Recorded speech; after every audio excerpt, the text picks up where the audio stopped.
दोस्तों स्वागत है आपका बिहार न्यूज में। दोस्तों मैं हूं फिरदौस गनी और आप देख रहे हैं केडीबी लाइव। दोस्तों आज की बिहार की टॉप न्यूज लेकर आए हैं आपके लिए। दोस्तों वीडियो स्टार्ट करने से पहले आपसे एक रिक्वेस्ट है, अगर आप नए आए इस चैनल पर तो चैनल को सब्सक्राइब करके बेल आइकन को भी प्रेस कर दीजिए और साथ में वीडियो को लाइक कीजिए, अपने दोस्तों के साथ शेयर भी कीजिए। तो चलिए दोस्तों स्टार्ट करते हैं आज का न्यूज। बिहार में मंगलवार को सैकड़ों पॉजिटिव मरीज मिले हैं। अररिया बिहार का 26वां प्रभावित जिला बन गया है, यानी कि पुणे के बाद अररिया जिला में भी एक पॉजिटिव केस मिला है। स्वास्थ्य सचिव संजय कुमार ने ट्वीट के जरिए अपडेट में बताया कि बांका, अररिया, कैमूर, गोपालगंज और मुंगेर में संक्रमित मरीज मिले हैं। इनमें से 2 महिला मरीज और 11 पुरुष मरीज हैं। बांका में 20 वर्षीय महिला संक्रमित मिले हैं। अररिया में 28 वर्षीय पुरुष संक्रमित मिले हैं। बिहार में सरकारी माध्यमिक, उच्च माध्यमिक स्कूलों में हाई स्कूल और +2 कक्षाओं में शिक्षण की गुणवत्ता बेहतर करने के लिए अब रिटायर्ड शिक्षकों का सहारा लिया जाएगा। शिक्षा विभाग ने रिटायर्ड माध्यमिक, उच्च माध्यमिक शिक्षकों को बहाली करने का निर्णय लिया है। इस पर सरकार की भी सहमति मिल गई है। विभाग द्वारा तैयार प्रस्ताव पर जल्द ही पहले वित्त विभाग और उसके बाद राज्य मंत्रिमंडल की मंजूरी ली जाएगी। बिहार में माध्यमिक, उच्च माध्यमिक कक्षाओं में शिक्षकों की कमी है। हालांकि इसके लिए शिक्षा विभाग ने 30,000 पदों पर छठे चरण का नियोजन आरंभ कर रखा था, लेकिन लॉकडाउन के कारण फिलहाल नियुक्त पर रोक लग गई है। राज्य सुप्रीमो लालू प्रसाद यादव के बड़े बेटे तेज प्रताप यादव अक्सर कुछ न कुछ ऐसा करते हैं कि सुर्खियों में आ जाते हैं। कुछ दिन पहले ही उन्होंने सीएम नीतीश कुमार की सद्बुद्धि के लिए एक यज्ञ करते हुए अपनी तस्वीर शेयर की थी। एक बार फिर से उन्होंने मुख्यमंत्री नीतीश कुमार को अपने निशाने पर लिया है और राजस्थान के कोटा में फंसे बिहार के छात्रों की गुहार नहीं सुनने को लेकर घेरा है। तेज प्रताप यादव ने अपने ट्वीट में प्रसिद्ध भजन वैष्णो जन बांसुरी बजाते हुए वीडियो को शेयर किया है। इसमें उन्होंने इसका अर्थ समझाते हुए लिखा है कि सच्चा वैष्णव वही है जो दूसरों की पीड़ा को समझता है। बिहार सरकार ने विदेशी नस्ल की सब्जियों को बढ़ावा देने के लिए किसानों को 90% अनुदान देने की घोषणा की है।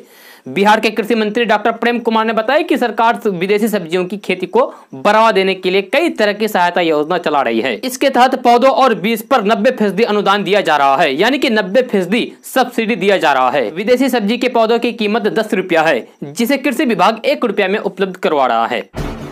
बिहार में संक्रमण तेजी से फैल रहा है, जिसे लेकर सीएम नीतीश कुमार ने यह फैसला किया है कि जो भी एरिया हॉट स्पॉट बन चुके हैं वहां दुकानें नहीं खोली जाएगी। साथ ही साथ यहां लॉकडाउन को और भी सख्त बनाया जाएगा ताकि संक्रमण के बनते चैन को तोड़ा जा सके। मिली जानकारी के अनुसार सीएम नीतीश कुमार ने ग्रीन जोन में कुछ शर्तों के साथ छूट देने की बात कही है। बिहार में अभी 26 जिले इस संक्रमण की चपेट में आ चुके हैं, जिसे सरकार की नींद उड़ गई है। पिछले एक हफ्ते में संक्रमण तेजी से अपना पैर पसार रहा है। बिहार के सीएम नीतीश कुमार ने अपने अधिकारियों के साथ बैठक में कही कि बिहार में डोर टू डोर कैंपेन को तेज किया जाए और सभी लोगों की स्क्रीनिंग की जाए ताकि इस संकट से जल्द निपटा जा सके। बिहार की राजनीति को जिस तरीके से हिचकोले लेनी चाहिए वैसा नहीं है। इस घड़ी में बिहार सरकार जो करना चाह रही है वही कर रही है। इसके अलावा ना तो सरकार पर किसी का दबाव है और न ही किसी राजनीतिक दल का प्रेशर, जिससे बिहार सरकार दबाव महसूस करे। इस पूरे मामले में बिहार के मुख्यमंत्री नीतीश कुमार पूरी तरीके से अपने फैसले ले रहे हैं या फिर अपने फैसले को बिहार की जनता पर थोप रहे हैं। इसके अलावा यदि हम बात करें कि विपक्ष की, तो विपक्ष में भी वो धार नहीं है कि वो सरकार पर दबाव बना सके। वजह साफ है कि विपक्ष के नेता तेजस्वी यादव पिछले 35 दिनों से गायब है, उनका कोई अता पता नहीं है। दूसरी तरफ कांग्रेस और आरएलएसपी की भूमिका उतना माने नहीं देता है। लॉकडाउन का सीधा असर गंगा नदी पर भी पड़ा है। प्रदूषण नियंत्रण परिषद द्वारा लिए गए नमूनों की ताजा रिपोर्ट राहत का संदेश दे रही है। लॉकडाउन अवधि में सीवरेज से होने वाले प्रदूषण में खासी गिरावट हुई है। वहीं गंगा में बीओडी घटा है और पानी में ऑक्सीजन की मात्रा में बढ़ोतरी हुई है, यानी कि गंगा नदी का पानी अब मनुष्य और जलीय जीव जंतुओं के लिए पहले से और कहीं अधिक बेहतर हो गया है। संक्रमण के खतरे को देखते हुए लॉकडाउन लागू किया गया था। इसी कारण लंबे समय से सभी तरीके से निर्माण कार्य बंद पड़े थे, पर अब राज्य सरकार ने कुछ ढील देते हुए सरकारी निर्माण कार्य शुरू करने का आदेश दिया है। आदेश के बाद राज्य सरकार के कई बड़े प्रोजेक्ट पर काम शुरू भी हो चुका है। इस बीच ग्रामीण क्षेत्र के लिए सरकार ने राहत दी है। दरअसल बिहार सरकार ने ग्रामीण क्षेत्रों में चल रहे निर्माण कार्यों को देखते हुए ईंट की खुली बिक्री करने के संबंध में आदेश जारी कर दिया है। जी हाँ, यानी कि अब आप ईंट खरीद सकते हैं और घर ला सकते हैं। देशव्यापी लॉकडाउन को लेकर प्रधानमंत्री नरेंद्र मोदी के साथ वीडियो कॉन्फ्रेंस से हुई बैठक के बाद बिहार सरकार ने राज्य के बाहर फंसे छात्रों के लिए बड़ा ऐलान किया है। मुख्यमंत्री नीतीश कुमार ने सरकार से ऐलान किया है कि लॉकडाउन की वजह से बिहार के लाखों लोग भारत के अलग अलग शहरों में फंसे हुए हैं। इन सभी लोगों को राज्य सरकार ने उनके खाते में 1-1 हजार रुपए देने की घोषणा की है। बिहार के बाहर राज्य में हजारों छात्र छात्राएं भी अलग अलग शहरों में हैं। सरकार इन छात्रों के खातों में भी 1-1 हजार रुपए डालेगी। सीमांचल में दूसरा पॉजिटिव केस मिला है। दरभंगा से आई जांच रिपोर्ट के मुताबिक ये 2 युवक को पॉजिटिव होने का खुलासा हुआ है। डीएम राहुल कुमार और सिविल सर्जन डॉक्टर मधुसूदन प्रसाद ने इसकी पुष्टि की है। पूर्णिया के डीएम राहुल कुमार ने कहा है कि पीड़ित के सभी परिजनों को क्वारंटाइन करके उसकी जांच की जा रही है। सिविल सर्जन डॉक्टर मधुसूदन प्रसाद ने बताया कि 24 अप्रैल को दिल्ली से ट्रक से पूर्णिया पहुंचा था। उन्हें पहले ही आइसोलेशन में रखा गया था। सिविल सर्जन ने बताया कि पॉजिटिव आया युवक 30 साल का है और वह मूल रूप से बिहारीगंज का रहने वाला है। बिहार में संक्रमण का रिकॉर्ड कल टूट गया। जी हां, कल जो 24 घंटे में 69 मामले सामने आए हैं। मधुबनी में पहली बार 5 संक्रमित मरीज मिले हैं। इसके अलावा दरभंगा, पूर्णिया और अररिया में भी एक पॉजिटिव केस मिले हैं। ये चारों जिले संक्रमण से अब तक अछूते थे। मुंगेर में सबसे अधिक 22 और रोहतास में 16 लोगों की रिपोर्ट पॉजिटिव आई है। औरंगाबाद में 5 और भोजपुर में 7 नए मामले सामने आए हैं। कल संक्रमितों की संख्या में बढ़ोतरी देखकर स्वास्थ्य विभाग ने संबंधित जिलों में संक्रमण के चयन की पड़ताल के साथ नेटवर्क को तोड़ने को लेकर गाइडलाइंस जारी की है। एक तरफ संक्रमण के खतरे के बीच पुलिस प्रशासन सख्ती कर रही है, तो वही बिहार के किसानों की भी अपनी अलग समस्या है। जी हां, खेतों में सब्जियों की फसल खड़ी है पर बाजार तक पहुंचाने में काफी मशक्कत करनी पड़ती है। वहीं पुलिस प्रशासन के डंडे का भी डर लगा रहता है।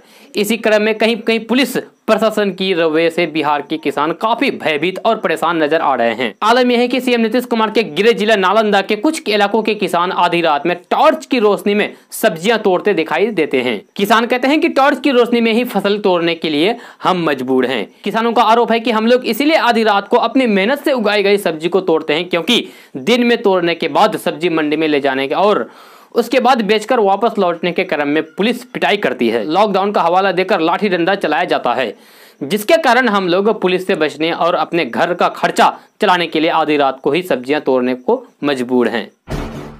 भदोही के शेल्टर होम में क्वारंटाइन में रखे गए लोगों में से एक संक्रमित मरीज की जांच रिपोर्ट नेगेटिव आई है। 14 दिन पूरा होने के बाद इस युवक की दूसरी बार जांच कराई गई। ये युवक बिहार के कटिहार जिले का रहने वाला है। आपको बता दूं कि जनपद से पहला संक्रमण मरीज मिलने के बाद हड़कंप मच गया था, जिसके बाद इस युवक को अस्पताल में भर्ती कराया गया है। प्रधानमंत्री नरेंद्र मोदी के वीडियो कॉन्फ्रेंस में मुख्यमंत्री नीतीश कुमार ने बिहार सरकार का रुख साफ करते हुए कहा कि जब तक केंद्र अपने गाइडलाइन में बदलाव नहीं करेगा, तब तक बिहार के बाहर फंसे छात्रों को वापस लाना संभव नहीं होगा। इसके बाद तो बिहार की राजनीति उबल पड़ी और विपक्ष ने सीएम नीतीश कुमार की मंशा पर सवाल उठाना शुरू कर दिए। वहीं बीजेपी ने इस मामले में खुद को पाक साफ दिखाने की कोशिश की और बिहार सरकार पर दबाव बनाने की रणनीति पर चल पड़ी। अब बिहार विधानसभा में नेता प्रतिपक्ष तेजस्वी यादव ने बीजेपी की इस रणनीति पर तर्ज करते हुए डिप्टी सीएम सुशील कुमार मोदी पर कटाक्ष किया। तेजस्वी यादव ने सुशील कुमार मोदी का एक ट्वीट शेयर करते हुए लिखा है कि इनकी दिमाग की लालटेन अब जली। सभी भाजपा शासित सहित अन्य प्रदेशों ने अपने छात्रों को बुला लिया है, लेकिन इन महोदय ने 15 दिन से जुमा पर ताला लगा रखा है। बिहार सरकार संक्रमण से लड़ने के लिए लॉकडाउन के प्रावधानों को सख्ती से पालन करने का दावा करती है, पर आज भी लोग परेशान हालात में अपने घर के लिए पैदल ही निकल रहे हैं। लॉकडाउन के 1 महीने बीतने के बाद ऐसा ही मजदूर की टोली मध्य प्रदेश से पैदल चलती हुई पटना पहुंची। 2 दर्जन से ज्यादा मजदूर पैदल ही मध्य प्रदेश से चलते हुए पटना पहुंचे और यहां से दरभंगा के लिए रवाना हुए। मजदूरों ने अपनी बेबसी बयां की। मजदूर सुंदर चौपाल ने कहा कि लॉकडाउन के कारण काम धंधे पूरी तरीके से बंद हैं। जिस कंपनी में काम करते थे उसने कह दिया है कि अब रहने की कोई भी व्यवस्था नहीं है, यहाँ से चले जाएं। मजदूरों का कहना है कि मध्य प्रदेश में एक जगह स्क्रीनिंग की गई, पर बिहार घुसने के बाद कहीं किसी ने कोई जांच नहीं की। लोगों का कहना है कि अब प्रशासन क्वारंटाइन में रहने को कहेगी तो जरूर रहेंगे, लेकिन ऐसा कुछ भी नहीं कहा गया है। बिहार की राजधानी पटना में संक्रमण का दायरा बढ़ता जा रहा है।